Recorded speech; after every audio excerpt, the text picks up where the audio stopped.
Well, when we fight, I feel like it's not an even playing field. I feel that for me, I'm trying to think about things practically and logically. And I feel for Tess, it's very emotional, and she's looking for an emotional response from me. And that we get frustrated with each other because we're not giving each other what we want. I'm wanting Tess to see my reasoned point, and she's wanting me to say the things that are going to make her feel better or appreciated. And it drives me nuts. And for me too, it's like I need my space to go away and think about it and come back calmly.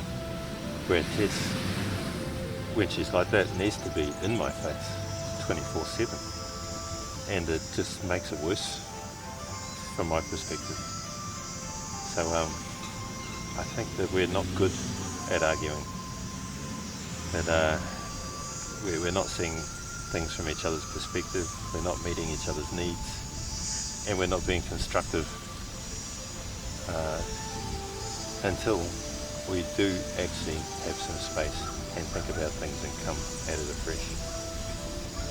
But even then, that probably works for me. Tess is probably still not getting her needs met. What do you think, sweetie? I think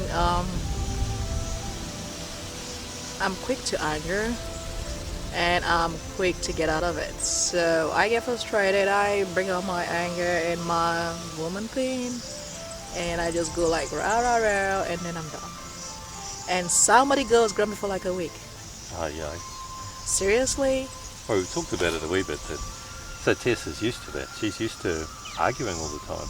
And like I said, we've been arguing for the last week. I said, we've argued more in the last week than I did in 26 years of marriage. And it's true. Alright, it's not my style to argue at all. And so I'm not good at it. And it winds me right up and I can't let go of it quickly. And for me, it's just poison to a relationship. So I hate it. And I don't want to be in arguments. And Tess said to me earlier in our relationship, she said it's good to argue. It's good to argue and then make up. It doesn't work like that for me. Arguments stick with me. I'd rather not argue. In my opinion, when Drew says argument, I'll rather say confrontation. Drew doesn't like confrontation. That's what I see. That's true, I don't like confrontation. So, like, you're saying blind eye, it didn't happen, don't talk about it. I don't know. That's what I see. And I'm like, no, this is what it is.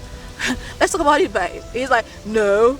Oh yeah, like, no. So but I've learnt enough to know that with Tess, I sit down and we have those conversations, and I think that's good, we're all done. And quarter of an hour later, I'll be back on the phone having the same conversation. And it's like, but we're done with this. And it's like, I'm obviously not meeting the need in some way. I